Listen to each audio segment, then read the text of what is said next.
Am I the a-hole stories? Am I the a-hole for pulling out 10K from our joint account without telling my wife first? I, male 37, am currently dealing with a horrible situation. My dad was admitted to the hospital and is in need of a heart surgery that he should have gotten months ago. He's already dealing with complications and his cardiologist recommended the surgery sooner. Both my wife and I work. We have a joint account that we both use, but she contributes more because she has been saving up to renovate the house. She knows about my dad's condition and we both discussed the possibility of giving my family money to help with the cost of the surgery. She told me that I needed to do all I can to help my dad. Last week, I was able to pull out 10K from our account and put it into my family's account, then I told them about it. My wife found out after she contacted the bank the next day, not giving me the chance to tell her myself, as if she was checking to see if I took any money from the account, and she blew up on me when I got home after visiting my family. She called me a thief and a liar, which was a shock for me and I was really hurt by that. Especially when she told me I needed to support my family. She told me that I shouldn't have given my family 10K, saying it was a lot, and that she now can't renovate the house with the money left in the account. She said that I threw away the hard work to save up money, and kept lashing out on me the entire day. She's expecting me to return the money, saying she was the one who contributed more, and that my family should start thinking of fixing their own problems instead of asking for money. Now for the top comments. You're the a-hole. Why didn't you talk to her about it? 10K is a huge amount to spend without talking to your spouse. I'm betting you knew she would be pissed and did it anyway. Also, supporting your family means being there, not draining your joint account. Why can't your dad take on some debt? Why does it need to be prepaid? Did you discuss your dad paying it back?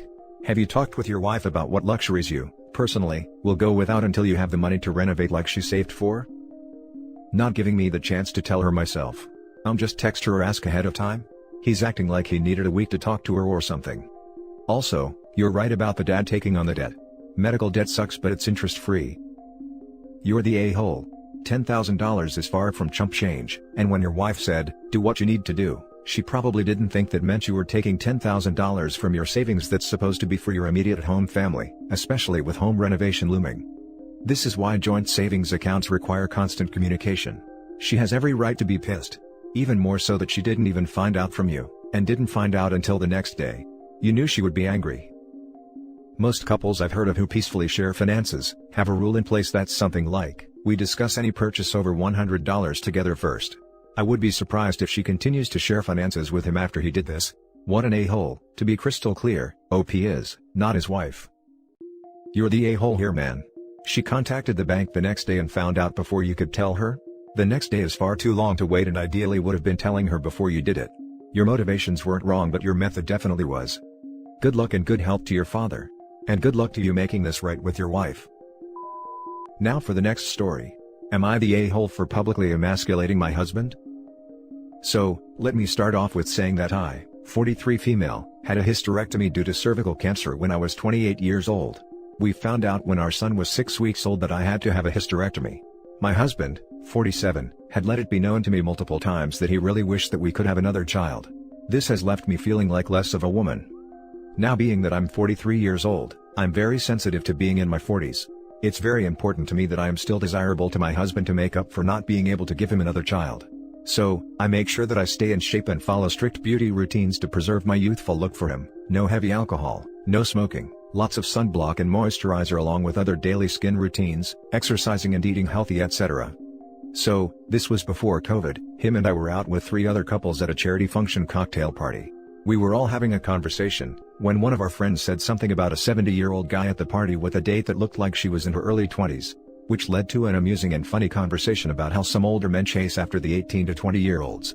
I lightheartedly quipped, those older men only go after 18 to 20-year-olds, because they think those girls are inexperienced, and that said girls don't know any better.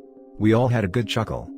My husband then goes into Mr. Know-it-all mode and says, well actually, biologically, it makes sense that older men go after the younger 18-year-olds because their bodies are more fertile and capable of having more children than a woman in her 30s or 40s. Our friends know about my history with cancer and how I can't have children. I felt insulted and embarrassed. It made me feel old, barren, past my prime and undesirable at that comment. It also reminded me of my inability to have children. And to me, it sounded like my husband was relating to the old men that lust after fertile 18-year-olds. So, I remained poised and collected. Although I was shooting daggers with my eyes at him, I said, I suppose then that the reason why a lot of older women or cougars prefer younger 18 to 20-year-old men, Because those men are more virile and have more stamina than some guy in his 40s who needs Viagra in order to keep it up. Might I add that my husband needs Viagra and has a prescription for it. Well, on the car ride home, he said I emasculated him. I'm sure I did, but am I the a-hole for it? Edit, I noticed some comments, and I just want to clarify, no one knows he's using Viagra. I did not tell them he's on it. Also, he only mentioned wanting more children in a melancholic way occasionally, for about a year after my surgery. Once, I told him how I'm saying it, and how I feel about the whole subject in general. He felt sorry and apologized and stopped mentioning it to me. Now for the top comments. Info, what the hell kind of marriage is this? Do you two even like each other? Edit, no, this is not what long-term marriages look like. Go get therapy. This sounds like a horrific marriage, honestly. Not the a-hole. No one knows he uses Viagra, right? So your comment was general. But everyone knew you had cancer and a hysterectomy, so his comment was personal. I mean, clearly your comment was a bit snippy, but considering his comment, it's understandable. I do think you should consider therapy though. You shouldn't be consumed with trying to make yourself desirable to your husband physically, if he isn't going to reciprocate verbally/emotionally. Not having a uterus does not make you less a woman, a wife, or a mother. And there's no guarantee that even without your cancer, that you would have had another child. Life happens and your husband needs to roll with it. You are good enough as is, period. Everyone in that conversation now knows he takes Viagra. It doesn't really matter. Everyone sucks here. Everyone sucks here. Your relationship is built upon insecurity from not having 2 kids. Your husband sounds horrible to have with his views on women and childbearing ages, and he's incredibly wrong. You could have dismissed his statement by using logic against it, but you instead went for a dig. He's your husband, supposed to be one of your best friends, and this aimed it with passive-aggressive digs at each other. Fix y'all's communication skills. You shouldn't feel like you have to make up for not being able to have kids. OP's whole, I put so much effort looking hot, cause I can't give him a child attitude, is alarming and disturbing.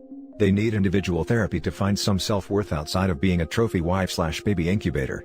I can understand how that comment would hurt so much when your goals are bearing children and looking sexy. Jesus, I don't ever want to get married.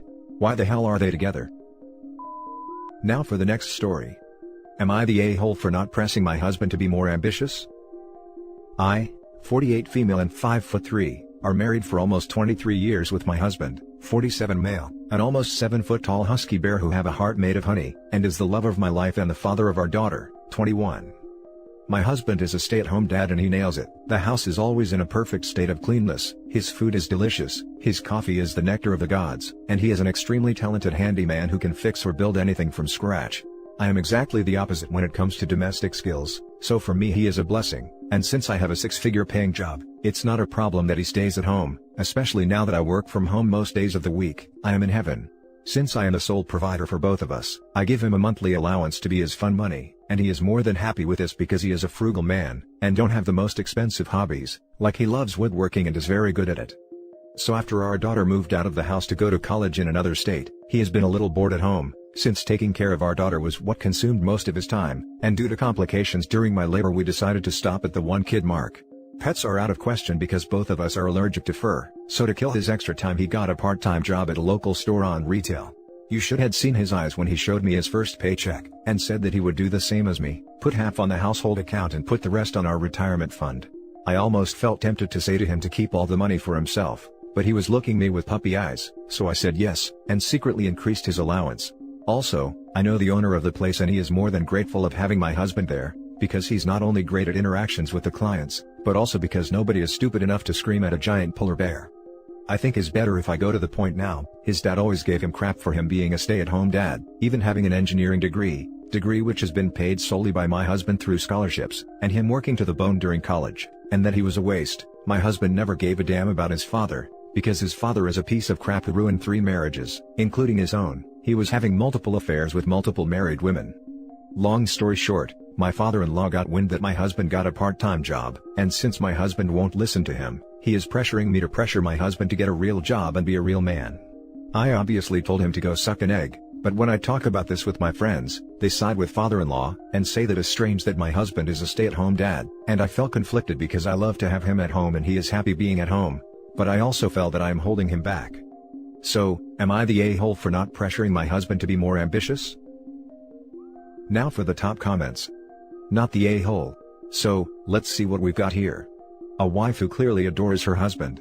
A husband who is happy taking care of the home, who cooks, makes great coffee, can build or fix anything, and is not only satisfied with, but proud of his job.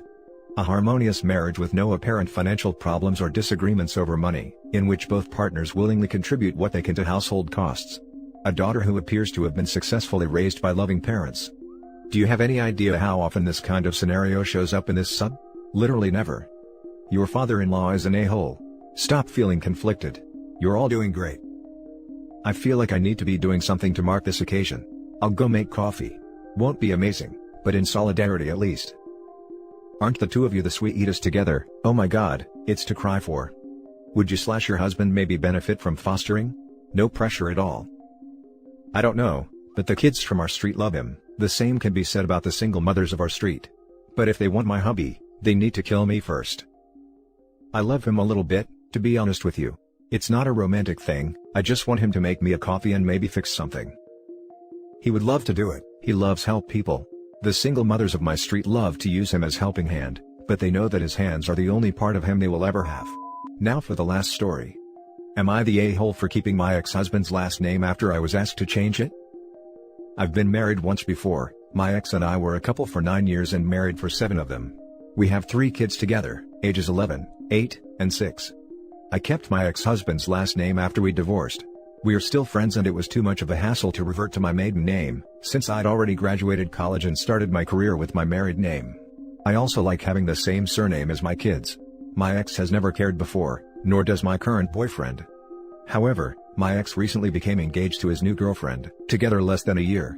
I've met her only a handful of times, but she seemed nice enough and my kids haven't voiced any issues with her, which to me is the most important thing.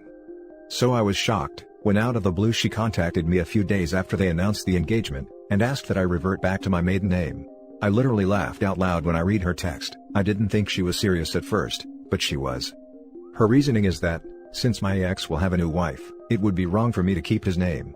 I essentially told her no freaking way, although a bit more tactful. My ex then called me and asked that I at least consider it, since it's something his fiancé really cares about, and that it's not technically my name anyways. I let him know I wasn't going to go through the headache of changing it again. But if they were so concerned about names, he should take her surname. My ex said I was being petty, and asked me to just please think about it. I would have been happy to end it there, but I got another message from his fiancé which was basically a thinly veiled legal threat about suing me to change my name. I didn't bother to respond to her message. You can't make someone change their name and I'm not concerned about some frivolous lawsuit at all. But I did screenshot what she said and sent it to my ex, telling him his fiancé needs to back the hell off, which he hasn't responded to. My boyfriend also thinks the whole situation is stupid, and thinks I should just tell them both to F off next time they say something. I don't know if I'm being an a-hole though. I get it's not my original name, but it's my professional one, plus my kid's last name as well. I don't know, this whole thing has been so ridiculous. Now for the top comments. I would keep the last name, then change your first name to his, but I am petty as F, not the a-hole. I'd say, okay, after you've paid to have all the children's name to be changed to my maiden one. Not the a-hole. I think your ex-husband understands why you're keeping it, and he seems like a reasonable person. He is just struggling to come to terms with his fiancé's obsessive compulsion to your surname. I think the best thing to do here would just be to blow off the fiancé and ignore her, since her lawsuit won't go anywhere regardless. My aunt kept her ex-husband's last name for like 13 or 14 years. She changed it to her husband's name when she got married, but it sort of worked out because his last name is the same as ours anyways, so technically she went back to her maiden name. I've never seen the issue with things like these. Same with the hyphen names either. The threat of legal action made me laugh as well. You're opening yourself up to potentially have issues traveling with your children, especially if you ever plan to go abroad if you have a different last name than them. Plus, all the possible ramifications/annoyances for you professionally.